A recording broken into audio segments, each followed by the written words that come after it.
Club जी के study group में आप सभी का स्वागत है। आज हम लोग पढ़ने वाले हैं भारतीय राज्य व्यवस्था। ठीक है। रेगुलेटिंग एक्ट 1773 द्वारा सर्वोच्च न्यायालय की स्थापना कहाँ की गई थी? वह कलकत्ता में 1774 ईस्वी में। ठीक है। रेगुलेटिंग एक्ट 1773 द्वारा सर्वोच्च न्यायालय की स्थापना कहाँ की गई थी? कब? 1774 में। कलकत्ता में 1774 में स्थापना किया गया था। ठीक है। भारतीयों को भारत के प्रशासन में भाग लेने का अधिकार किस अधिनियम के द्वारा प्राप्त हुआ था? वह है चार्टर एक्ट 1833 के द्वारा। वह है चार्टर एक्ट 1833 के द्वारा। भारतीयों को भारत के प्रशासन में भाग लेने का अधिकार किस अधिनियम के द्वारा प्राप्त हुआ था? चार्टर एक्ट 1833 के द्वारा। चार्टर एक्ट 1833 के द्वारा। ठीक है। भारतीय विधान परिषद को बजट पर बहस करने की शक्ति किस अधिनियम के द्वारा प्राप्त हुई थी? वह है भारत परिषद अधिनियम 1892। भारत परिषद अधिनियम 1892। भारतीय विधान परिषद को बजट पर बहस करने की शक्ति किस अधिनियम के द्वारा प्राप्त हुई थी? भारत परिषद अधिनियम 1892। भारत परिषद अधिनियम 1892। ठीक है। केंद्रीय विधानमंडल सर्वप्रथम किस अधिनियम के द्वारा द्विसदनीय बनाया गया था? वह है 1919 के भारत शासन अधिनियम के द्वारा। वह है 1919 के भारत शासन अधिनियम के द्वारा। केंद्रीय विधानमंडल सर्वप्रथम किस अधिनियम के द्वारा द्विसदनीय बनाया गया था? वह है 1919 के भारत शासन अधिनियम के द्वारा। वह है 1919 के भारत शासन अधिनियम के द्वारा। ठीक है। भारत के राष्ट्रपति को अध्यादेश निर्गत करने की शक्ति मूलतः किस अधिनियम से प्रेरित है? वह है भारत शासन अधिनियम 1935 से। भारत के राष्ट्रपति को अध्यादेश निर्गत करने की शक्ति मूलतः किस अधिनियम से प्रेरित है? भारत शासन अधिनियम 1935। हाँ, वह है भारत शासन अधिनियम 1935 से। ठीक है। केंद्रों में द्वैध शासन व्यवस्था किस अधिनियम के द्वारा लागू की गई थी? भारत शासन अधिनियम 1935 के द्वारा। केंद्रों में द्वैध शासन व्यवस्था किस अधिनियम के द्वारा लागू की गई थी? वह है भारत शासन अधिनियम 1935 के द्वारा। वह है भारत शासन अधिनियम 1935 के द्वारा। ब्रिटिश भारत में किस अधिनियम में संघीय शासन का प्रावधान था? वह है भारत शासन अधिनियम 1935। ब्रिटिश भारत में किस अधिनियम में संघीय शासन का प्रावधान था? भारत शासन अधिनियम 1935। ब्रिटिश भारत में किस अधिनियम में संघीय शासन का प्रावधान था? वह है भारत शासन अधिनियम 1935। ठीक है। अखिल भारतीय संघ स्थापित करने का प्रावधान किस अधिनियम में किया गया था? वह है भारत शासन अधिनियम 1935। अखिल भारतीय संघ स्थापित करने का प्रावधान किस अधिनियम में किया गया था? भारत शासन अधिनियम 1935 के द्वारा। ठीक है। हाँ, यूपीएससी अखिल भारतीय संघ यूपीएससी है। अखिल भारतीय संघ स्थापित करने का प्रावधान किस अधिनियम में किया गया था? वह है भारत शासन अधिनियम 1935 के द्वारा। भारत के संविधान में केंद्र और राज्यों के मध्य किया गया शक्तियों का विभाजन भारत शासन अधिनियम 1935 पर आधारित है। ये बोल रहा है। हाँ, संघ लोक सेवा आयोग। अखिल भारतीय संघ वही है ना? 312। अच्छा, ये दूसरा अनुच्छेद 312 में जिक्र है। अखिल भारतीय संघ स्थापित करने का प्रावधान किस अधिनियम में किया गया था?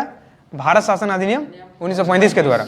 फिर है भारत के संविधान में केंद्र और राज्यों के मध्य किया गया शक्तियों का विभाजन भारत शासन अधिनियम 1935 पर आधारित है।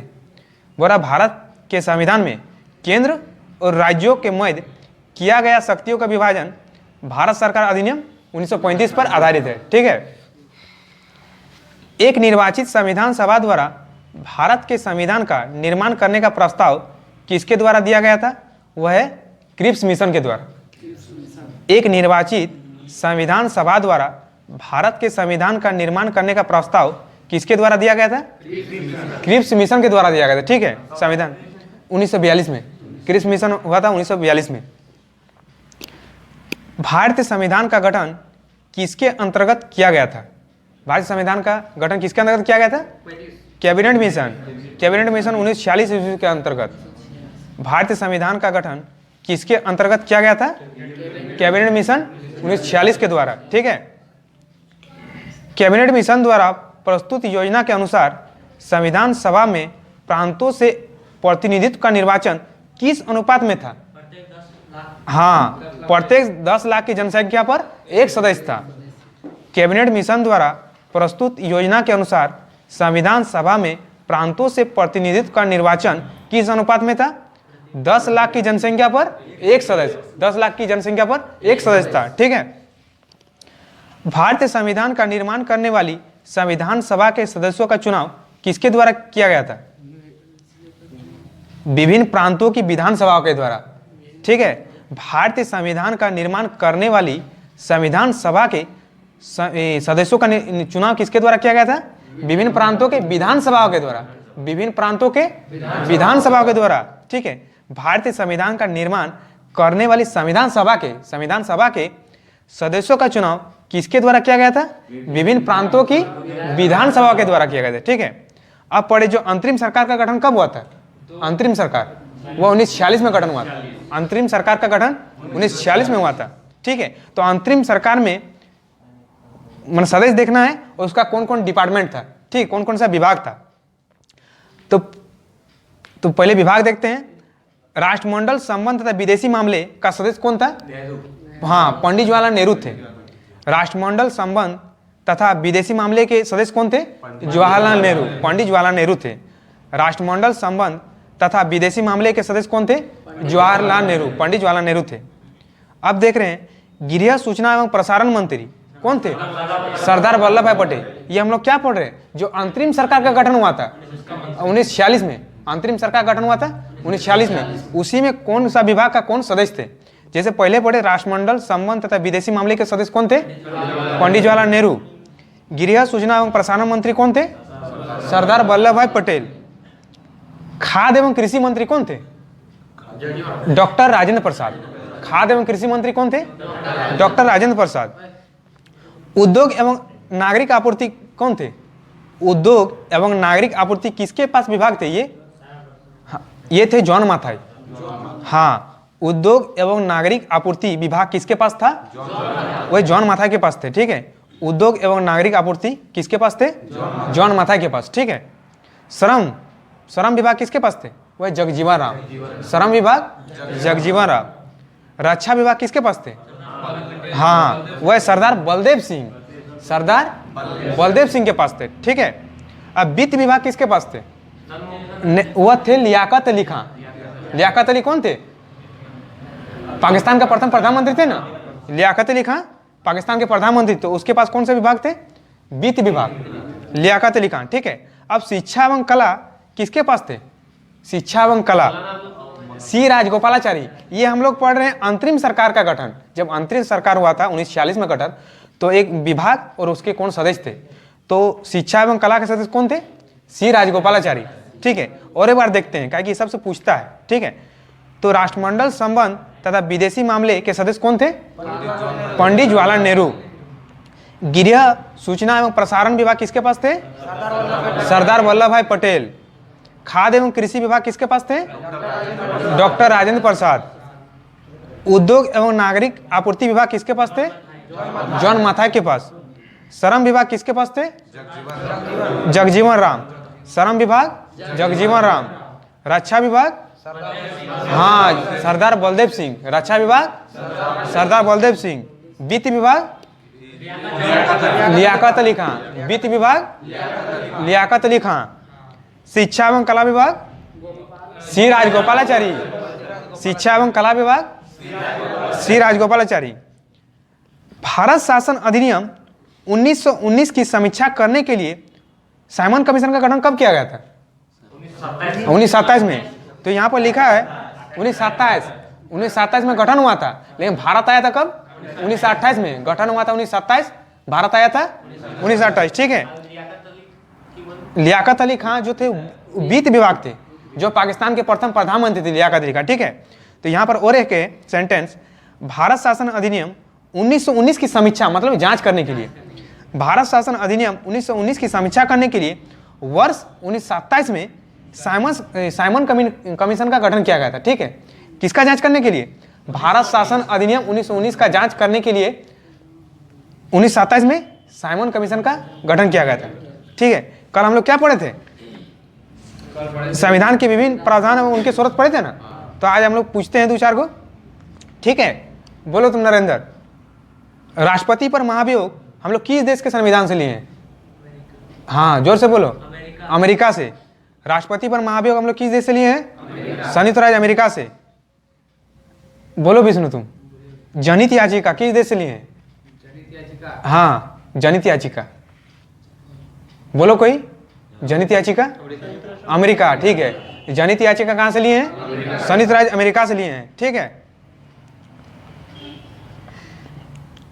अब बोलो परिचित तुम, द्विसदनीय व्यवस्था किस देश से लिए हैं? ब्रिटेन से।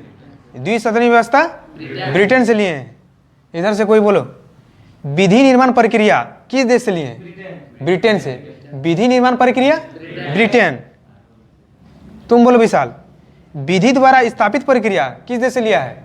मैंने लिए हम लोग विधि द्वारा स्थापित प्रक्रिया। कोई बोलो, जापान से लिए हैं। देखो, विधि द्वारा स्थापित प्रक्रिया जापान से लिए हैं, लेकिन बोलेगा विधि निर्माण प्रक्रिया ब्रिटेन से लिए हैं।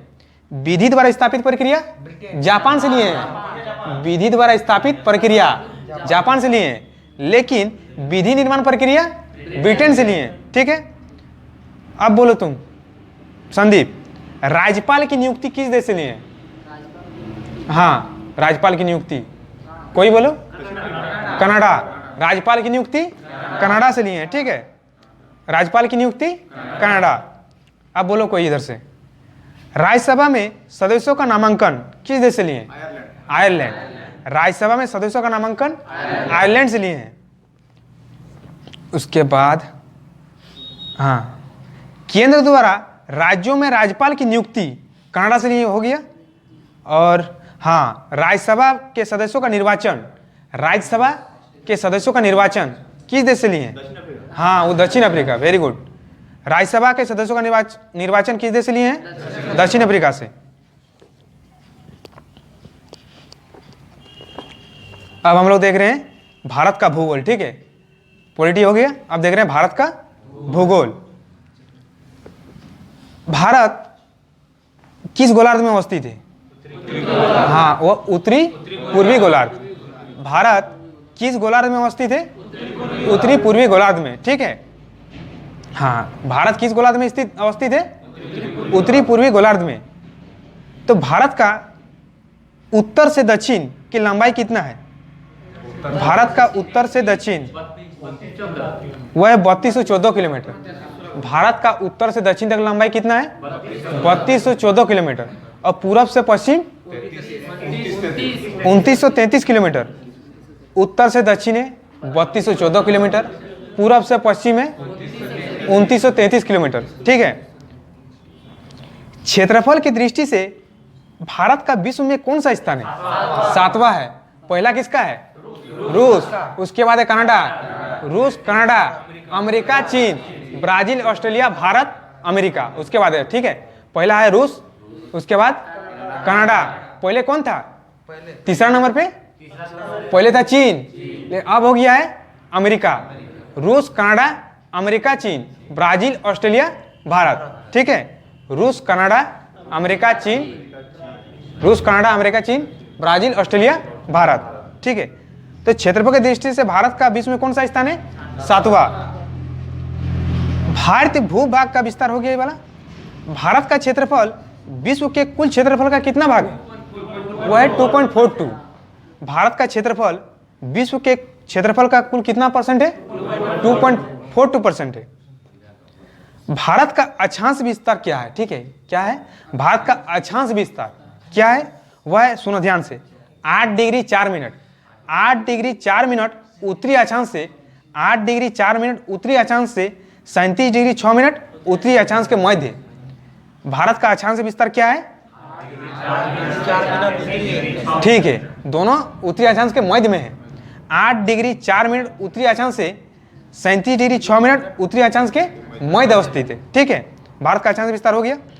अब देशांतर रेखाएं क्या निर्धारित करती है? देशांतर से हम लोग क्या पता करते हैं? समय। देशांतर से हम लोग समय एवं अवस्थिति को, देशांतर से हम लोग क्या पता करते हैं? समय एवं अवस्थिति को।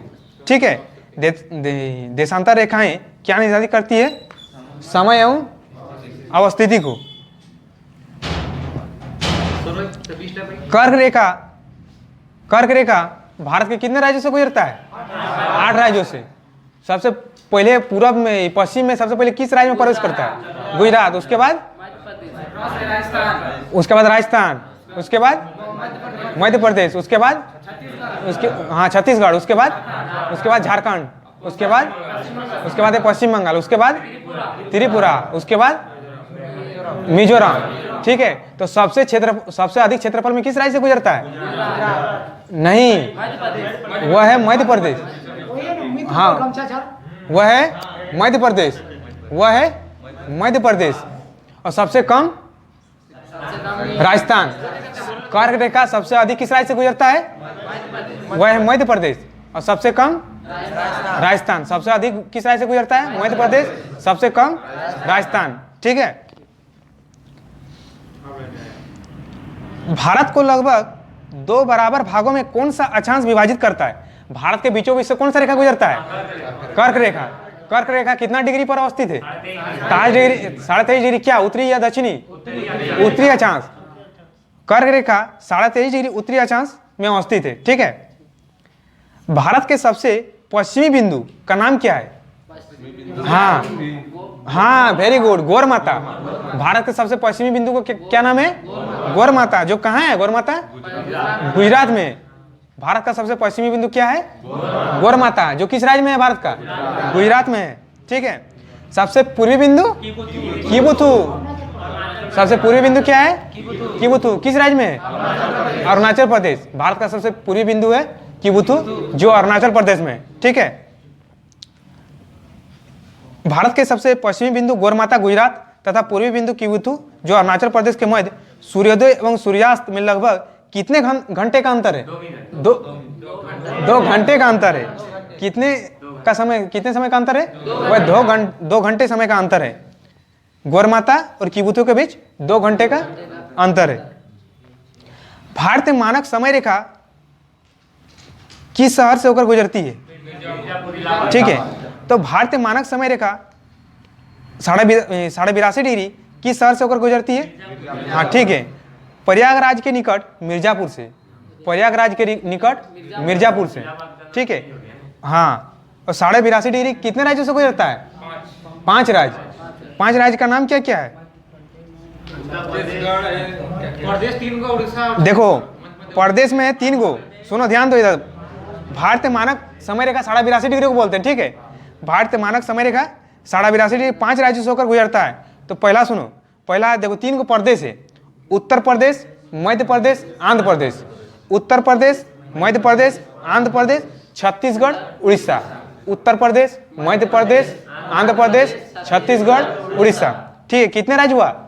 5। 82.5 डिग्री कितना राज्य से गुजरता है? 5 राज्य से। ठीक है, भारतीय मानक समय एवं ग्रीनविच माध्य समय में कितने घंटे का अंतर होता है? 5.5 घंटे का अंतर होता है। कितना घंटा? 5.5 घंटा। ठीक है, यदि भारतीय मानक यामोत्तर पर मध्याह्न है तो 120 डिग्री पूर्वी देशांतर स्थानीय समय 2:30 अपराह्न होगा। 2:30 मतलब 2:30 बजेगा। ठीक है, अपराह्न को इंग्लिश से पीएम लिखते हैं ना? पीएम लिखते हैं। ठीक है, हाँ, पूर्वाह्न को एम से डिनोट करते हैं और अपराह्न को पीएम से डिनोट करते हैं। तो यदि भारतीय मानक यामोत्तर पर मध्याह्न है तो 120 डिग्री पूर्वी देशांतर पर स्थानीय समय 2:30 पीएम होगा। 2:30 होगा। ठीक है, भारत का सुदूरस्थ दक्षिणतम बिंदु कौन सा है? हाँ, सुदूर बोल रहा है। सुदूर बोलेगा तो चेंज होगा। इंदिरा पॉइंट या इंदिरा कॉल? इंदिरा पॉइंट या इंदिरा कॉल? इंदिरा पॉइंट ना? ठीक है, इंदिरा पॉइंट। हाँ, इंदिरा कॉल, वो जो उत्तर बिंदु। ठीक, भारत का सुदूरस्थ दक्षिणतम बिंदु कौन सा है? इंदिरा पॉइंट। ठीक है, इंदिरा पॉइंट कहाँ स्थित है? ग्रेट निकोबार द्वीप पर अवस्थित है। भारत का सुदूरस्थ दक्षिणतम बिंदु कौन सा है? वह इंदिरा पॉइंट, जो कहाँ अवस्थित है? ग्रेट निकोबार द्वीप पर स्थित है। कहाँ अवस्थित है? ग्रेट निकोबार द्वीप पर अवस्थित है। ठीक है। भारत का एकमात्र जिला कौन सा है जिसकी सीमाएं 4 राज्यों को स्पर्श करती है? बहुत ही इंपॉर्टेंट क्वेश्चन है वाला। भारत का एकमात्र जिला कौन सा है जिसकी सीमा 4 राज्यों को स्पर्श करती है? वह उत्तर प्रदेश का जिला है। कोई बोलो। हाँ, सोनभद्र है। Very good. भारत का एकमात्र जिला कौन सा है जिसकी सीमा 4 राज्यों को स्पर्श करती है? वह सोनभद्र। कहाँ का राज्य है? वह कहाँ का जिला है? उत्तर प्रदेश। उत्तर प्रदेश में कितने जिला है? 75 है। ठीक है। भारत का एकमात्र जिला कौन सा है जिसकी सीमा 4 राज्यों को स्पर्श करती है? वह सोनभद्र, उत्तर प्रदेश। ठीक है। अब हम लोग दूसरा चैप्टर देख रहे हैं। अब हम लोग कार्बनिक रसायन, कौन सा साइंस में पढ़ रहे हैं? कार्बनिक रसायन कल पढ़े थे, आज दूसरा देख रहे हैं। ठीक है। द्वितीय विश्व युद्ध के समय मलेरिया एवं टाइफाइड रोगों के उपचार के लिए किस टीके का प्रयोग किया गया था? वह है DDT। इसका फुल फॉर्म क्या होता है? Dichloro diphenyl trichloroethane. द्वितीय विश्व युद्ध के समय मलेरिया एवं टाइफाइड रोगों के उपचार के लिए किस टीके का प्रयोग किया गया था? वो DDT। इसका फुल फॉर्म क्या है? Dichloro diphenyl trichloroethane. ठीक है। Dichloro diphenyl trichloroethane. ठीक है। कच्ची चीनी को रंग विहीन करने हेतु किस चारकोल का प्रयोग किया जाता है? वह है एनिमल चारकोल। वह है एनिमल चारकोल। कच्ची चीनी को रंग विहीन करने हेतु किस चारकोल का प्रयोग किया जाता है? वह है एनिमल चारकोल। क्या नाम है? Animal charcoal. शहद में कौन सा प्रमुख घटक पाया जाता है? शहद में क्या पाया जाता है? फ्रक्टोज। शहद में कौन सा प्रमुख घटक पाया जाता है? वह है फ्रक्टोज। फल पकाने के लिए किस रसायन का प्रयोग किया जाता है? वह कैल्शियम कार्बाइड का भी प्रयोग करते हैं। Calcium carbide. फल पकाने के लिए किस रसायन का प्रयोग किया जाता है? Calcium carbide. हाँ। कृत्रिम तरीके से किस का प्रयोग करते हैं? एसिटिलीन। अगर बोलेगा कृत्रिम तरीके से तो एसिटिलीन, और जो प्राकृतिक तरीके से, हाँ, प्राकृतिक तरीके से एथिलीन, और एक प्रयोग करते हैं कैल्शियम कार्बाइड का। ठीक है। फल पकाने के लिए किस रसायन का प्रयोग किया जाता है? Calcium carbide. शक्कर के किण्वन से कौन सा पदार्थ बनता है? वह इथाइल अल्कोहल। हाँ हाँ, ठीक है। शक्कर के किण्वन से कौन सा पदार्थ बनता है? Ethyl alcohol. शक्कर के किण्वन से कौन सा पदार्थ बनता है? Ethyl alcohol. अगला देखिए। युद्ध स्थल पर प्रयोग की जाने वाली विषैली गैस ल्यूसाइड किससे बनाई जाती है? ल्यूसाइड किससे बनाई जाती है? वह एसिटिलीन से। हाँ। युद्ध स्थल पर प्रयोग की जाने वाली विषैली गैस का नाम है ल्यूसाइड। किससे बनाया जाता है? ल्यूसाइड का निर्माण किससे होता है? वह एसिटिलीन से। ल्यूसाइड का निर्माण किससे होता है? एसिटिलीन से। धान के खेतों से किस गैस का उत्पादन होता है? कौन सा गैस निकलता है? Methane gas. धान के खेत से कौन सा गैस निकलता है? Methane gas. ठीक है। किस अल्कोहल को वुड स्पिरिट के नाम से जाना जाता है? हाँ, वह है मिथाइल अल्कोहल। किस अल्कोहल को वुड स्पिरिट के नाम से जाना जाता है? वह है मिथाइल अल्कोहल। वह है मिथाइल अल्कोहल। जल में कार्बन डाइऑक्साइड प्रवाहित करने पर बना सोडा वाटर अम्ल तरह का होता है। ठीक है।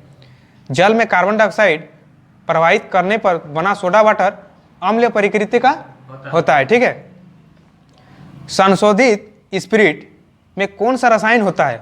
वह है इथाइल अल्कोहल। संशोधित स्पिरिट में कौन सा रसायन होता है? इथाइल अल्कोहल, जो 95% होता है। इथाइल अल्कोहल का कितना मात्रा होता है? 95%। ठीक है। बेकेलाइट किन पदार्थों के संगठन से बनता है? बेकेलाइट वह है फिनोल व फॉर्मेल्डिहाइड। बेकेलाइट किन पदार्थों के संगठन से बनता है? हाँ, वह है फिनोल और फॉर्मेल्डिहाइड। फिनोल और फॉर्मेल्डिहाइड। किस विलायक का प्रयोग नेल पेंट हटाने वाले द्रव्य के रूप में किया जाता है? किसका प्रयोग करते हैं? नखपालिश को जो नाखून में लगाता है, वह है एसीटोन। एसीटोन। ठीक है। किस विलायक का प्रयोग नेल पेंट हटाने वाले द्रव के रूप में किया जाता है? एसीटोन का। किसका प्रयोग निश्चेतक के रूप में किया जाता है? बेहोशी में किसका प्रयोग करते हैं? क्लोरोफॉर्म। हाँ, क्लोरोफॉर्म का सूत्र क्या होता है? हाँ, क्लोरोफॉर्म का सूत्र होता है CH-Cl3। ठीक है। किसका प्रयोग निश्चेतक, मतलब हम लोग बोलते हैं बेहोशी करने के लिए ना, निश्चेतक बेहोशी के रूप में किसका प्रयोग किया जाता है? क्लोरोफॉर्म, जिसका सूत्र होता है CH-Cl3 क्लोरोफॉर्म। ठीक है। किस विस्फोटक को नोबल तेल भी कहा जाता है? हाँ, TNG, ट्राई नाइट्रोग्लिसरीन। किस विस्फोटक को नोबल तेल भी कहा जाता है? TNG, tri nitroglycerin. TNG, tri nitroglycerin. ठीक है। घरेलू LPG सिलेंडरों में दाब मापक नहीं प्रदान किए जाते हैं क्योंकि ये LPG सिलेंडरों में गैस की मात्रा को प्रदर्शित नहीं कर सकते हैं। और एक बार सुनिए वाला, घरेलू LPG सिलेंडरों में दाब मापक नहीं प्रदान किए जाते हैं क्योंकि ये LPG सिलेंडरों में गैस की मात्रा को प्रदर्शित नहीं कर सकते हैं। ठीक है। सभी जैव यौगिक में अनिवार्य तत्व कौन सा है? जैव यौगिक मतलब कि जिसका जीवन है। हाँ, कार्बन महत्वपूर्ण है, मतलब अनिवार्य, उसमें रहेगा ही कार्बन। सभी जैव यौगिकों में अनिवार्य तत्व कौन सा है? वह कार्बन है। फॉर्मेल्डिहाइड का 40% जलीय विलयन क्या कहलाता है? वह फॉर्मेलिन। फॉर्मेल्डिहाइड का 40% जलीय विलयन क्या कहलाता है? फॉर्मेलिन कहलाता है। क्या कहलाता है? फॉर्मेलिन। कृत्रिम बहुलक के नाम से कौन प्रसिद्ध है? कृत्रिम बहुलक आइसोप्रीन। कृत्रिम बहुलक को आइसोप्रीन कहा जाता है। आइसोप्रीन प्राकृतिक रबर का बहुलक है। आइसोप्रीन प्राकृतिक रबर का बहुलक है तथा नायलॉन कृत्रिम बहुलक का उदाहरण है। रबर लेटेक्स नामक है ना, रबर लेटेक्स नामक दूध से प्राप्त किया जाता है ना। आइसोप्रीन प्राकृतिक रबर का बहुलक है तथा नायलॉन कृत्रिम बहुलक सिंथेटिक पॉलीमर का उदाहरण है। ठीक है। सिंथेटिक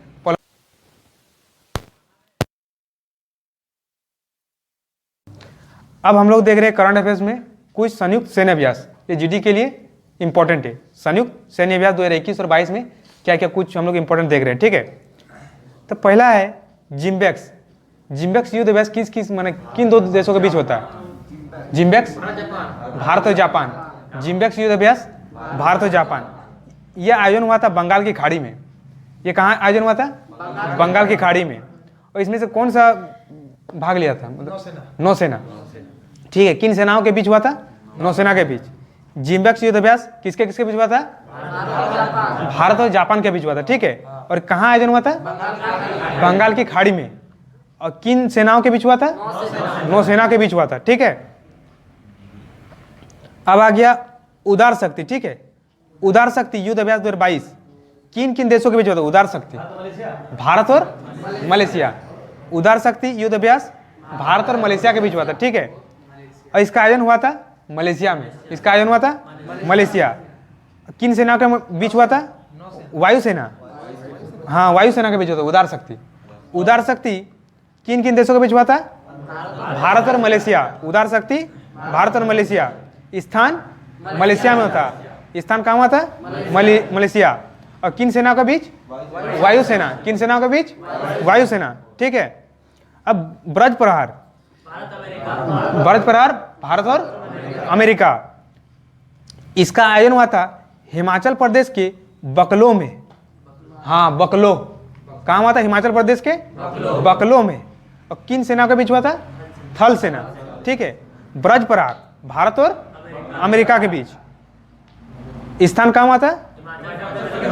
हाँ, हिमाचल प्रदेश के बकलो में। हिमाचल प्रदेश के बकलो में। किन सेना के बीच हुआ था?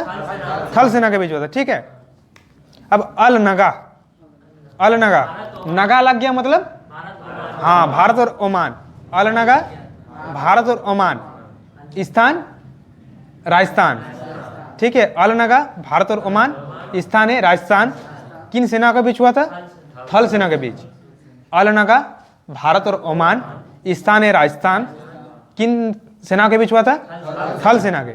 ठीक है, अब सी गार्जियन, सी गार्जियन, हाँ, चीन और पाकिस्तान। सी गार्जियन चीन और पाकिस्तान, इसका स्थान है संघाई के पास सैन्य बंदरगाह पर। संघाई के पास सैन्य बंदरगाह पर किन सेनाओं के बीच हुआ था? नौसेना।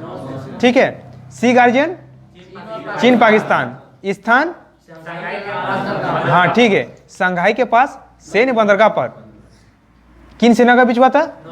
नौसेना के बीच हुआ था। अब संप्रीति, हाँ संप्रीति भारत और बांग्लादेश, स्थान जसोर सैन्य स्टेशन बांग्लादेश। स्थान कहाँ है? जसोर सैन्य स्टेशन बांग्लादेश। किन सेनाओं के बीच हुआ था? थल सेना। ठीक है, संप्रीति हुआ था भारत और बांग्लादेश के बीच। स्थान है तुम्हारा जसोर सैन्य स्टेशन बांग्लादेश। किन सेनाओं के बीच हुआ था? थल सेना के बीच। ठीक है, बांग्लादेश का प्रधानमंत्री कौन है? शेख हसीना। ठीक है, हाँ जुल्फों वाली। बंगोसागर, हाँ बंगोसागर हुआ था भारत और बांग्लादेश। ठीक है, बंगोसागर भारत और बांग्लादेश। स्थान है पोर्ट मोंगला बांग्लादेश। स्थान कहाँ है? पोर्ट मोंगला बांग्लादेश। किन सेनाओं के बीच हुआ था? नौसेना। ठीक है, बंगोसागर, हाँ बंगोसागर भारत और बांग्लादेश। स्थान कहाँ है? पोर्ट मोंगलो बांग्लादेश। किन सेनाओं के बीच हुआ था? नौसेना के बीच।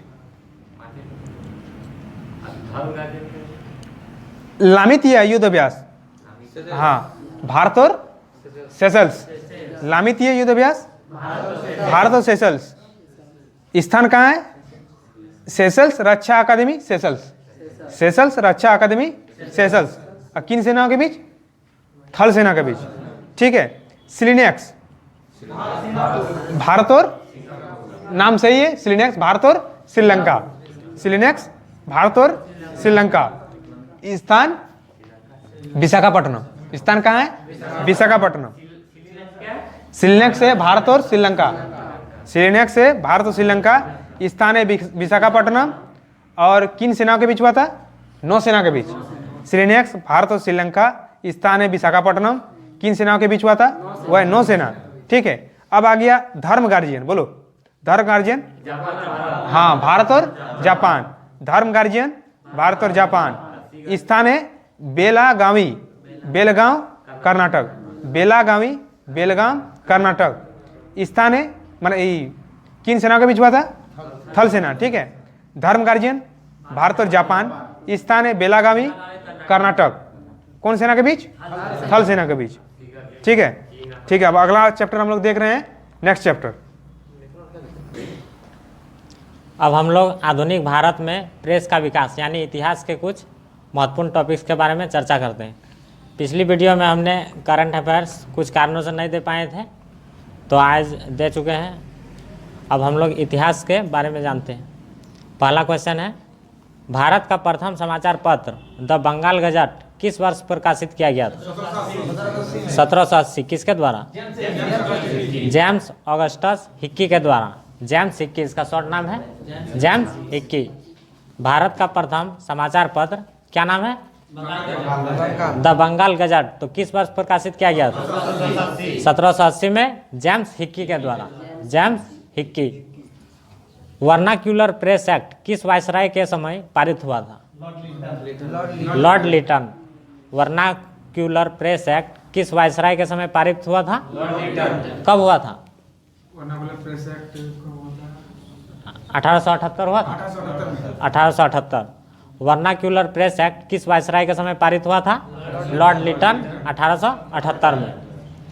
वर्ष 1866 में संपादित ज्ञान प्रदायिनी पत्रिका का संस्थापक कौन था? वह नवीन चंद्र राय। ज्ञान प्रदायिनी यह एक पत्रिका है, तो इसका संस्थापक कौन है? नवीन चंद्र राय। इसके संपादित किया था 1866 ईस्वी में। भारत में सर्वप्रथम प्रेस सेंसरशिप किसने लागू किया था? भारत में सर्वप्रथम प्रेस सेंसरशिप किसने लागू किया था? वह लॉर्ड वेलेजली ने लागू किया था। Lord Wellesley. भारत में सर्वप्रथम प्रेस सेंसरशिप किसने लागू किया था? Lord Wellesley. किसी को कुछ पूछना है तो बेझिझक पूछ सकते हैं, ठीक है ना। ऐसा नहीं कि वीडियो बन रहा है तो हम नहीं पूछेंगे। आप पूछ सकते हैं। अल हिलाल एवं अल बिलाग नामक पत्रिकाएं किसके द्वारा प्रकाशित किया गया था? मौलाना अबुल कलाम आज़ाद। अल हिलाल एवं अल बिलाग नामक पत्रिका है, यह संपादक किसने किया था? मौलाना अबुल कलाम आज़ाद। अब है अमृत बाजार पत्रिका की स्थापना किसने किया था? शिशिर कुमार घोष। अमृत बाजार पत्रिका की स्थापना किसने किया था? शिशिर कुमार घोष। चलिए मोहन जी आप बताइए, वर्नाक्यूलर प्रेस एक्ट कब लागू हुआ था? अभी बताए थे ना, बताइए, कोई बताइए ना। 1878 वर्नाक्यूलर प्रेस एक्ट 1878। और रद्द कब कर दिया गया था? रद्द किया था ना 1882 में, ठीक है। किसके काल में हुआ था? Lord Ripon. लागू हुआ था 1878 में, लेकिन रद्द किया गया 1882। किसके काल में? Lord Ripon. और लागू किया गया था लॉर्ड लिटन, ठीक है ना। प्रेस का मुक्तिदाता किसे कहा जाता है? यहाँ तो दिया है रिपन को, देख लीजिएगा। रिपन को प्रेस का मुक्तिदाता कहा जाता है। रिपन को प्रेस का मुक्तिदाता कहा जाता है। वो शायद औरे को प्रेस का है, वो कुछ डिफरेंट क्वेश्चन होगा। पत्रकार के कर्तव्य का निर्वहन करते हुए जेल जाने वाला प्रथम भारतीय कौन था? पत्रकार के कर्तव्य का निर्वहन करते हुए जेल जाने वाला प्रथम भारतीय कौन था? बताइए। बाल गंगाधर तिलक। बाल गंगाधर तिलक पत्रकार के कर्तव्य को निर्वहन करते हुए जेल जाने वाला प्रथम भारतीय था बाल गंगाधर तिलक। एक साप्ताहिक के रूप में यंग इंडिया का शुभारंभ किस पार्टी ने किया था? बताइए। नहीं, वो तो नहीं है। एक साप्ताहिक के रूप में यंग इंडिया का शुभारंभ किसने किया था? किस पार्टी ने? उसका स्थापना 1916 में हुआ था। बताइए। Home rule party. Home rule league का 16, लेकिन यहाँ होम रूल पार्टी दिया है, ध्यान रखिएगा। एक साप्ताहिक के रूप में यंग इंडिया का शुभारंभ किसने किया था? होम रूल पार्टी ने। अमेरिका में फ्री हिंदुस्तान अखबार किसने प्रारंभ किया था? फ्री हिंदुस्तान। अमेरिका में फ्री हिंदुस्तान जो अखबार है किसने प्रारंभ किया था? वह तारकनाथ दास द्वारा। तारकनाथ दास। फ्री हिंदुस्तान जो कि अखबार है किसने प्रारंभ किया था? तारकनाथ दास। कहाँ पर किया था? अमेरिका में। फारसी साप्ताहिक जो कि एक अखबार है मीरात उल अखबार किसके द्वारा प्रकाशित होता है? फारसी, हाँ, राजा राम मोहन राय, ठीक है। फारसी साप्ताहिक मीरात उल अखबार किसके द्वारा प्रकाशित होता था? राजा राम मोहन राय। राजा राम मोहन राय द्वारा। रॉबर्ट नाइट ने कोलकाता से 1875 में अंग्रेजी भाषा की किस पत्रिका का संपादन किया गया था? एक पत्रिका है, रॉबर्ट नाइट ने कलकत्ता से 1875 में अंग्रेजी भाषा की किस पत्रिका का संपादन किया गया था? वह है स्टेट्समैन। यह एक पत्रिका है स्टेट्समैन। इसको कलकत्ता से 1875 में, भाषा क्या है? इंग्लिश। और किसने किया था? रॉबर्ट नाइट ने। सबको सुनाई दे रहा है ना? हाँ, तो सब बोलना है। अंग्रेजी समाचार पत्र लीडर का संपादन किसने किया था? लीडर मदन मोहन मालवीय, महामना, जिसका उपनाम है ना महामना, तो मदन मोहन मालवीय। लीडर का संपादन किसने किया था? मदन मोहन मालवीय। और अभ्युदय पत्रिका, अभ्युदय पत्रिका किसने किया था? इन्हीं ने किया था, इसी मदन मोहन मालवीय। लीडर का संपादन मदन मोहन मालवीय ने अभ्युदय पत्रिका के बाद किया था। मतलब अभ्युदय पत्रिका के बाद लीडर का संपादन कौन है? मदन मोहन मालवीय। 1861 में इंडियन मिरर नामक अखबार का प्रकाशन कहाँ से होता था? 1861 में इंडियन मिरर नामक अखबार का प्रकाशन कोलकाता से होता था, ठीक है। कोलकाता, इंडियन मिरर नामक अखबार का प्रकाशन कोलकाता 1861। बहिष्कृत भारत पत्रिका से किसका संबंध था? बहिष्कृत भारत पत्रिका से किसका संबंध था? भीमराव अम्बेडकर, जो संविधान के जनक कहे जाते हैं। कौन है संविधान के जनक? भीमराव अम्बेडकर। इन्होंने बहिष्कृत भारत पत्रिका से किसका संबंध था? डॉक्टर भीमराव अम्बेडकर। हरिजन पत्रिका के प्रारंभकर्ता कौन थे? महात्मा गांधी। हरिजन पत्रिका के प्रारंभकर्ता कौन थे? महात्मा गांधी। वर्ष 1920 में लाहौर से लाला लाजपत राय द्वारा उर्दू में वंदे मातरम समाचार पत्र प्रारंभ किया गया था। मतलब वंदे मातरम एक समाचार पत्र है जो उर्दू में लिखा गया है, तो लाहौर से लाला लाजपत राय द्वारा 1920 में प्रारंभ किया गया था। ठीक है, वंदे मातरम समाचार पत्र लाहौर से लाला लाजपत राय द्वारा उर्दू भाषा में 1920 में शुरुआत किया गया था। सोम प्रकाश नामक समाचार पत्र की शुरुआत किसने किया था? ईश्वर चंद्र विद्यासागर। सोम प्रकाश नामक समाचार पत्र की शुरुआत किसने किया था? ईश्वर चंद्र विद्यासागर। आप लोग बोलिए, अल हिलाल के संपादक कौन थे? हाँ बोलिए दो। मौलाना अबुल कलाम आज़ाद। अल हिलाल एवं अल बिलाग नामक पत्रिकाएं किसके द्वारा प्रकाशित किया गया था? मौलाना अबुल कलाम आज़ाद। ध्यान देना है, ठीक है ना? कोई चीज़ में डाउट है तो पूछना है। अमृत बाजार पत्रिका की स्थापना किसने किया था? शिशिर कुमार घोष। इसी तरह बोलना है, Amrit Bazar Patrika Shishir Kumar Ghosh. Vernacular press act कब लागू किया गया था? 1878। और रद्द कब किया गया था? 1882। ठीक है, ठीक है। नील आंदोलन का समर्थन करने वाली पत्रिका हिंदू पैट्रियट के संपादक कौन थे? ना, हिंदू पैट्रियट के संपादक कौन थे? वो है हरीश चंद्र मुखर्जी। ठीक है, इसको HC मुखर्जी कहते हैं। हाँ, नील आंदोलन का समर्थन करने वाली पत्रिका जिसका नाम है हिंदू पैट्रियट, ये किससे संबंधित है? नील आंदोलन का समर्थन करने वाली पत्रिका है हिंदू पैट्रियट। तो इसके संपादक थे हरीश चंद्र मुखर्जी। अंग्रेजी समाचार पत्र इंडिपेंडेंट किसके द्वारा प्रारंभ किया गया था? बोलिए, इंडिपेंडेंट किसके द्वारा प्रारंभ किया गया था? यह एक अंग्रेजी समाचार पत्र था, वो है मोतीलाल नेहरू के द्वारा। अंग्रेजी समाचार पत्र इंडिपेंडेंट किसके द्वारा शुरुआत किया गया था? मोतीलाल नेहरू। स्वदेश वाहिनी नामक पत्रिका के संपादक कौन थे? स्वदेश वाहिनी नामक पत्रिका के संपादक के रामकृष्ण पिल्ले। कौन है? के रामकृष्ण पिल्ले। स्वदेश वाहिनी नामक पत्रिका के संपादक हैं के रामकृष्ण पिल्ले। और इंडिपेंडेंट किसके द्वारा शुरुआत किया गया था? मोतीलाल नेहरू के द्वारा। केसरी के संपादक कौन थे? बाल गंगाधर तिलक। इसका उपनाम क्या है? बाल गंगाधर तिलक। और पूरा नाम क्या, माने शॉर्ट नाम है बीजी तिलक। उपनाम क्या है? वो है, ठीक है, लोकमान्य है। और भारतीय अशांति का जनक बाल गंगाधर तिलक, और इसे लोकमान्य भी कहा जाता है। तो केसरी किस भाषा की पत्रिका थी? मराठा। ठीक है, मराठी भाषा की पत्रिका केसरी के संपादक कौन थे? लोकमान्य बाल गंगाधर तिलक। इंडियन नेशन अखबार का प्रकाशन कहाँ से होता था? इंडियन नेशन अखबार का प्रकाशन कहाँ से होता था? वो है पटना से। इंडियन नेशन जो अखबार है वो प्रकाशन होता था पटना से। और लीडर का संपादन कौन था? बोलिए, आप बोलिए। लीडर का संपादन किसने किया था? मदन मोहन मालवीय ने। और अभ्युदय पत्रिका के बाद भी मदन मोहन मालवीय ने ही किया था। और बंगाल गजट कब स्टार्ट किया गया था? 1780 में। कांग्रेस के प्रथम अधिवेशन के समाप्त होने के एक सप्ताह बाद कलकत्ता के समाचार पत्र द इंडियन मिरर ने लिखा था। कांग्रेस के प्रथम अधिवेशन के समाप्त होने के एक सप्ताह बाद कोलकाता के समाचार पत्र द इंडियन मिरर ने लिखा था। अब थोड़ा खेलकूद के बारे में जानते हैं। वॉलीबॉल।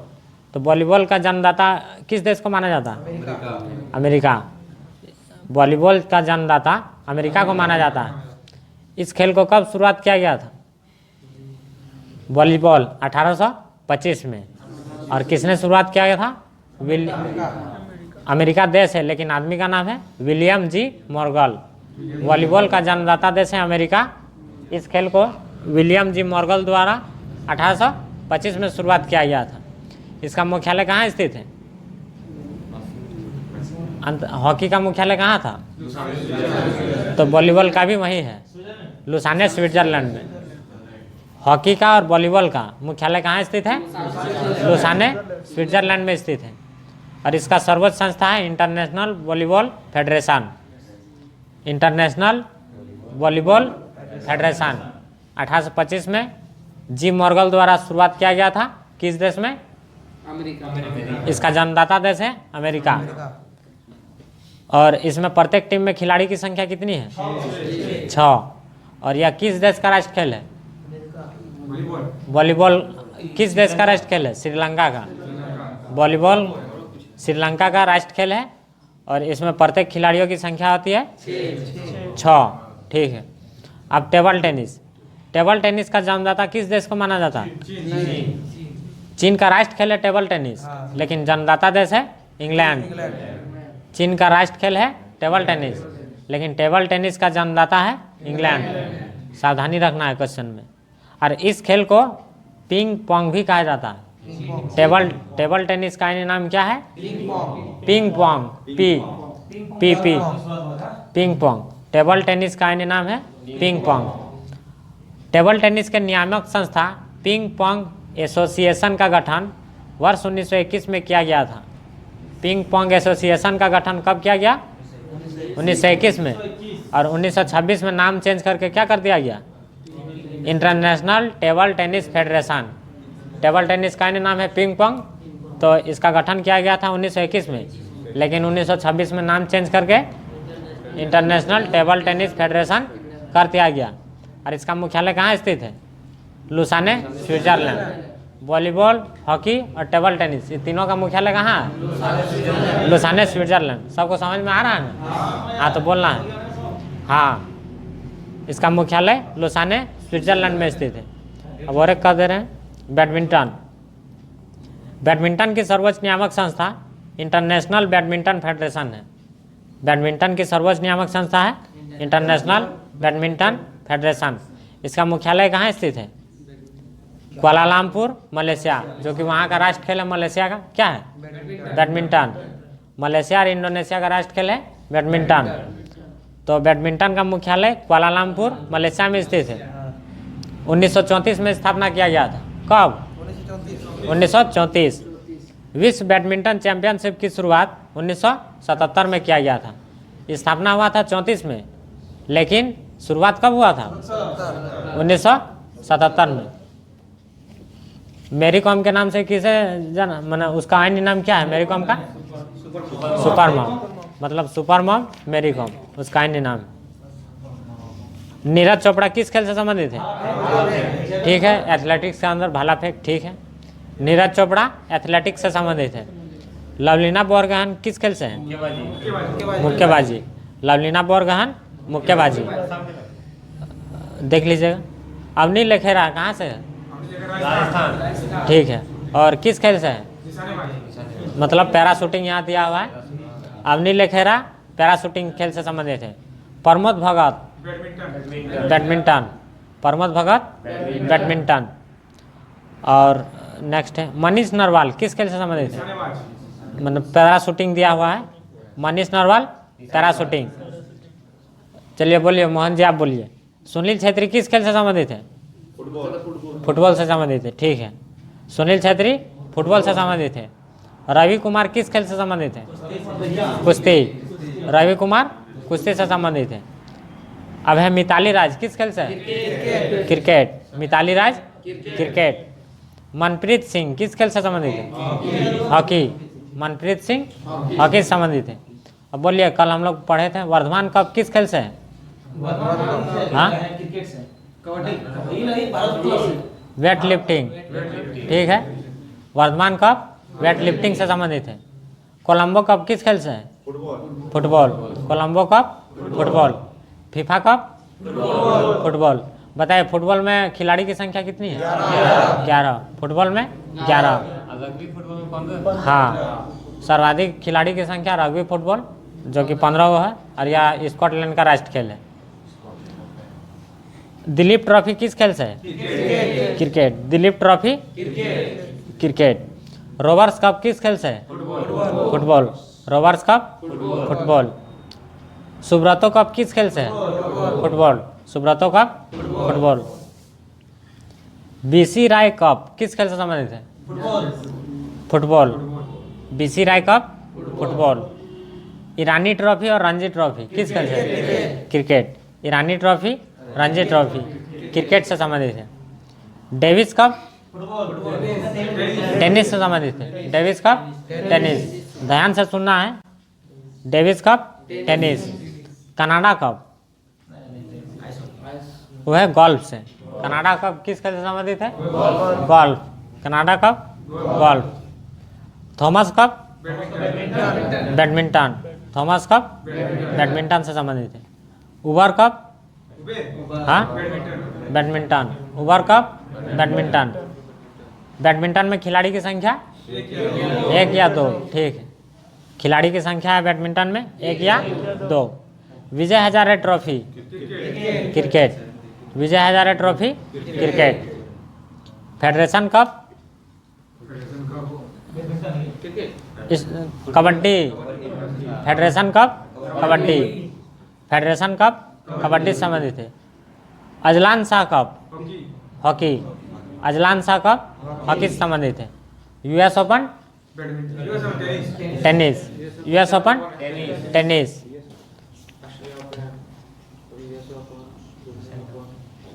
US open tennis. अब 4-5 क्वेश्चन और देख ले रहे हैं, उसके बाद वीडियो को एंड करेंगे। लोकसभा के प्रथम अध्यक्ष कौन थे? जीवी मावलंकर। इसका पूरा नाम था गणेश वासुदेव मावलंकर। लोकसभा के प्रथम अध्यक्ष गणेश वासुदेव मावलंकर थे। और अभी कितवा नंबर का अध्यक्ष है? ओम बिरला जी 17वीं लोकसभा। लोकसभा के अभी 17वें लोकसभा अध्यक्ष है ओम बिरला। और 16वीं कौन था? सुमित्रा महाजन। 16वीं थे सुमित्रा महाजन लोकसभा के अध्यक्ष।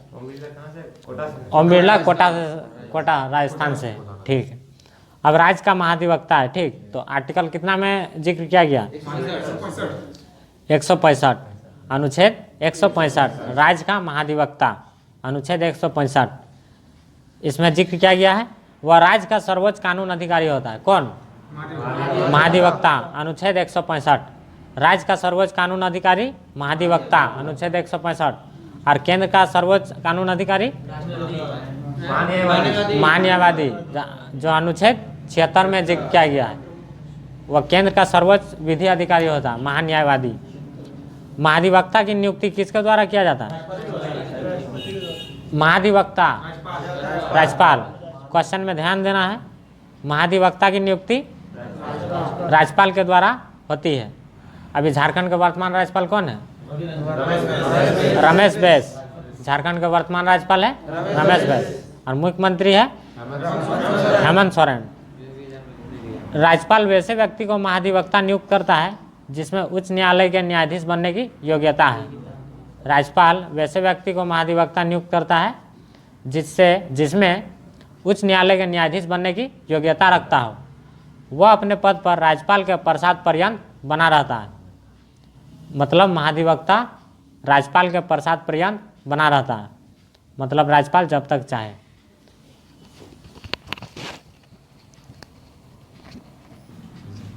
अभी हम लोग लगभग सारे विषयों के प्रश्नों पर चर्चा किए हैं और मिलते हैं ठीक इसी तरह के वीडियो में कल लाइव डिस्कशन में। जय हिंद।